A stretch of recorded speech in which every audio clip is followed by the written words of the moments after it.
Mr. Glass, you talked about going to Atlanta and persuading Dayton Moore to come to the Royals.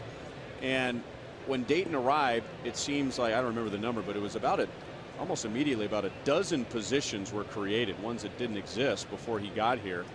And since he's been here, he's been locking up young players to long-term contracts. That was a frustration in the days of Dye and Damon and Beltran and so on and so forth.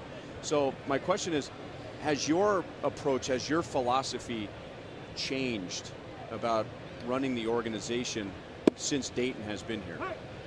Well, we knew that we had in our market we have to develop young players, that you can't go out and do what the larger markets could do, where they can sign a lot of free agents. So we knew we had to develop them. And you know, Ryan, I called two baseball people that I know who've been in the game for forever, that know everybody and know everything. And I asked both of them, I said, who is the best young talent, the young general manager talent out there who's not presently a general manager, who knows how to do all of this, develop young talent, build an organization, and so forth? Both of them gave me the same name, Dayton Moore.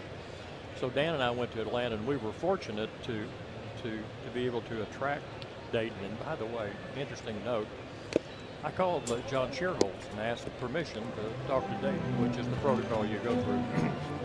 And so Dan and I talked to Dayton, and of course he grew up in Kansas. I mean, he knew this area, knew a lot about the Royals, grew up a Royals fan, so he agreed to do it, and he liked the challenge. And so he told John that he was going to come. So John called me and he said, hey, I told you could interview him. I didn't tell you could hire him. So John wasn't real happy with me for a little bit, but he got over it, and he's really happy for Dayton now. But Dayton's done a good job, and he and his crew are very, very good baseball people.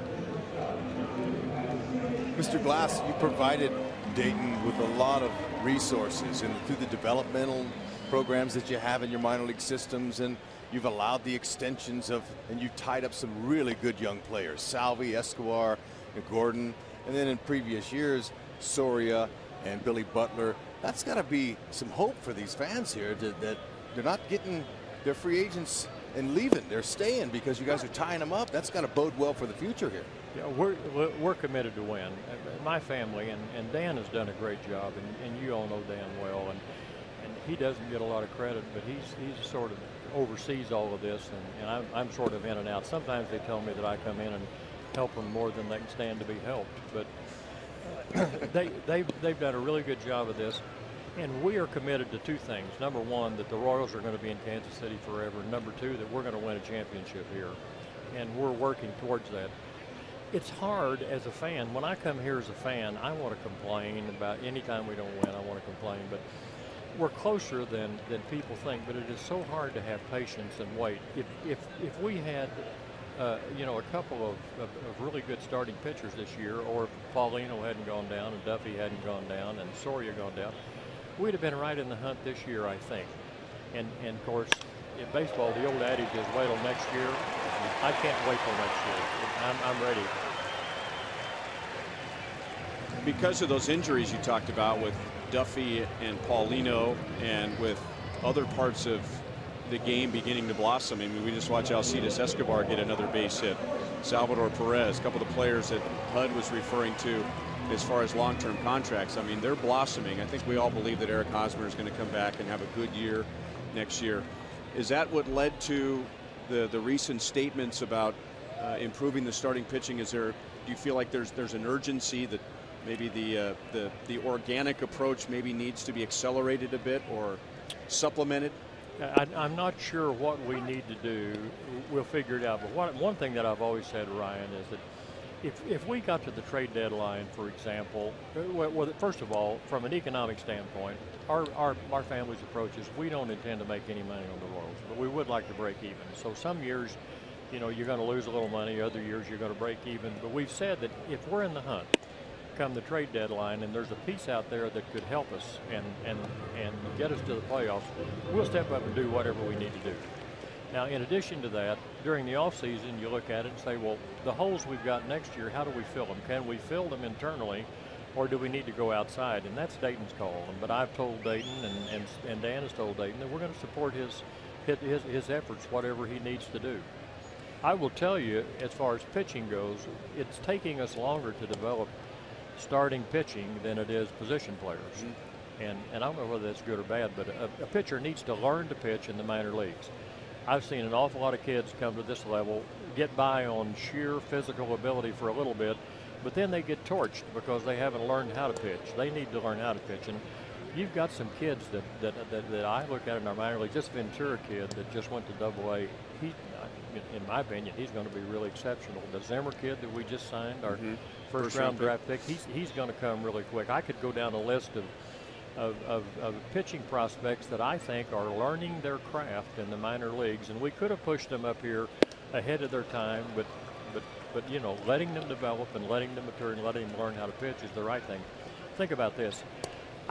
No one thought Sandy Koufax could pitch until he got to his late 20s. I kid Nolan Ryan. I see Nolan and I say, hey, Nolan, I saw you when you broke in with the Mets, you know, and everybody thought you had good stuff, but no one thought you'd ever throw a strike. These pitchers, a lot of them just develop late. They bloom all of a sudden, and we've got some in our organization that are coming, and then whatever's available from the outside, there's no point in doing a deal on the outside if they're not going to help. So we've got to see what's available, and then I trust Dayton's judgment and his people's judgment in what to do. Mr. Glass, I got to ask you about the fantastic event, the All-Star Game that you guys put on here. You need to be congratulated, your entire organization, for what you guys did here. And a lot of folks were proud. This place was packed. I heard passion from the crowd, especially for Billy Butler, you know, wasn't in the Derby. And the fact that they chanted Billy Butler, that was exciting. I was in the stands with my family, and my kids didn't even know Billy Butler before they got here. And they know him, and a lot of the people were talking about the passion of the crowd here. Wait till we win. I think it's going to be fun and bring these crowds back again. Yeah, Kevin Eulich sort of orchestrated for us the All-Star Game and did an unbelievable job. Major League Baseball, from the commissioner on down through all the people involved, say that it came off here better than anything they've experienced in recent years. The guys that have got it this coming year and the next year that's been announced have both told me that we set the bar too high, that they can't get to that level. So all of Kansas City, though, whether it's the mayor, whether it's, you know, whoever, everybody got involved and participated and made this thing happen. But what you saw here in the All-Star Game, when they were chanting Billy or the crowd, the way they were, the passion, the way they were into it, that's what you're going to see in the postseason here. These people deserve a winner. We are committed to giving them a winner. We want it. I'm more impatient than the fans are because I am a fan, and we're going to get there. And now we're watching Billy Butler on deck as the Royals have a runner in scoring position after the Alcides Escobar stolen base, and 3 balls and 2 strikes on Alex Gordon. This Escobar kid's going to make a player, Ryan. Boy, he's something. What a jump in 1 year, huh? I mean, batting average and stolen bases and the whole thing. And as Billy comes up, I want to get back to something that you mentioned and the faith that you have in Dayton Moore. I don't know if you heard it last night or not, but Dayton was on with us and praised you and Dan for all the things that you've allowed him to do. And it's not reported very often, but Dayton has made it very clear on several occasions that you have been a path. You have not been a roadblock for him in trying to build what he wants to build here in Kansas City. But you brought up some prospects that we can trade, and it'll be a first for me that we'll have some blue chip prospects instead of, you know, the whole organization hinges on these guys, that maybe there's a surplus. How's the fan base gonna handle, or how's Dayton gonna handle taking one of these guys that, you know, that he brought into the professional world and dealing him off to another team? You know, that's not easy to do. That is extremely difficult. But what you've got to do, Ryan, is you've got to get enough prospects in the system to where, you know, you've got a good player at those positions. What you want, what we have never had, or what we haven't had since I've been around, is depth. But you know, I love Hosmer and I love Moustakas. We need also somebody in our minor league system pushing those guys, making them better.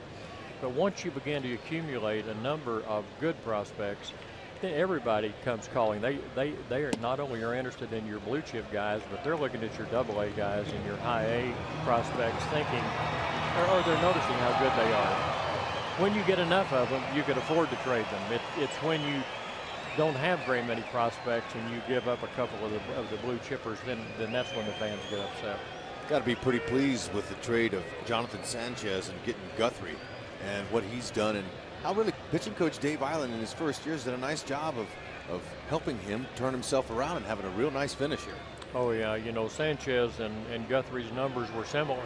Sanchez here and Guthrie there, and he's gotten a new life in Kansas City, and he's a very articulate kid. You all probably have visited with him, but he understands the size of the ballpark, but he also understands the defense that's playing behind him and how important that is. And I think he's really enjoyed his tenure here, but give him credit. He's a tough kid out there.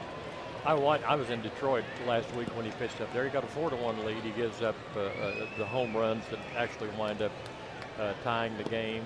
And early on, it didn't look like he was going to be around for a long time, but he made the adjustments, settled down, and he gave us 7 innings up there of well-pitched baseball. Here last night, when the bases were loaded and things were not going well, and they scored a couple of runs, he could have caved, but he's a tough kid. He stays right in there. He makes adjustments and makes it happen. So I'm impressed with him. All right, who's the MVP this year? The kid that plays third base for the Tigers. He is absolutely the most valuable player. I think, my opinion, he's the best hitter in the American League, and I don't think that others come close. The other kid that they're talking about is I mean, I'd pay to watch that kid play. He is really good, and he is so mature for his age, and the way he carries himself is just fantastic. And if you were going to start an organization from scratch, you couldn't do any better than start with that kid, I don't think. But this guy that plays third for the Tigers is the MVP this year, without question. Sure, many agree with you. But, Mr. Glass, the parity in baseball is really at a point now where you can go worst to first, or in our case, third to first in a year's time. The way things are put together, a couple of guys, you tinker things here or there. How about the Oakland A's winning the West after Texas the whole season was in first place, and today they won the West? I can't even believe it. Well, that may be one of the greatest stories of all time, but they're a great inspiration for all of us. I called Lou Wilf earlier, who has the A's, and congratulated him. But think about this: they were 13 games out at one point, and in my memory, I don't remember anybody coming back from being 13 games behind the Rangers. To make up 13 games, and of course I love Nolan. He's a longtime friend of mine, and I feel bad for them. But you got to be excited for the A's with all that they've gone through. And I will tell you, I watched that team in spring training, and I didn't think that they would be very good. Which just goes to show, that it's hard to look at a very small sample and judge it. You actually got to look at a bigger sample. I don't think the A's thought they were going to be very good this year. I mean, forget about the rest of us. No, they didn't. They didn't. But, I mean, the A's and also the Baltimore Orioles, Mr. Glass, I mean, those are, but it goes to show that, because of some parity, some ways where teams in a market our size, and I know fans get tired of hearing that, but hey, we don't have 8 million people who live here. That's just the way it goes. But we've seen some jumps in the past few years that have been much quicker than in the last maybe 15, 20 years before that. We don't have 8 million people, but we are in a small market, but we have a Major League Baseball team, and there are only 30 of them, and we're going to continue to have one. But think about this. Somebody wrote an article a couple of weeks ago, and I don't know whether this is true or not. Somebody could check it out. They said that 7 of the highest payroll teams, highest dollar payroll teams, will not make the playoffs. 7 of the top 10 will not make the playoffs this year. Look at Oakland. Oakland is second from the bottom as far as payroll is concerned. They started the year with a $55 million payroll, and they parlayed that into a divisional championship, and who knows? I mean, the best team doesn't always win the World Series. I mean, you guys have seen that often enough. It is who gets hot at what time, and you get a few breaks. And you examine the last few World Series, and I will tell you, probably the best team didn't necessarily win. So who knows what Oakland can do? But I love the the regular season ending, where on the last day of the season, the 162nd game, you've got 4 or 5 games that are meaningful. You brought up depth, and that's what I always come to when you talk about, you know, market size. As you pointed out, you know, we've got a big league team, we've got good young players, we've seen other young teams and markets of our size, you know, compete. But it really seems to be that, you know, I bring this up all the time this year. The Rangers, they have a problem in their starting rotation. A guy gets hurt. They pulled out Scott Feldman out of their bullpen. Well, he's won 17 games as a starter in the past. You're not just pulling some guy out of your bullpen. And so getting back to your point about the importance of depth, and where would the Royals be this year if they had more depth when Paulino and Duffy went down? That's a very good point, and you're exactly right. But that's what Dayton and his people are doing. They are creating that, and when I see the young kids that are coming up through this organization, you know, whether it's Bubba Starling or the Mondesi kid that is going to be a great shortstop. We've got people who are great athletes now. We've got speed. We've got pitching that is developing very well in the organization. We've got guys with some pop down there, and you all know as well as I do, some of the best, the players with the most talent don't surface at this level and become really good. But if you put enough of them, you got to deal with numbers, and you got to get enough in the funnel that have the talent. Then you're going to get enough of them to surface that you're going to be good. Well, Mr. Glass, I want to echo what Rex Hudler said. You are at the ballpark a lot more than people think.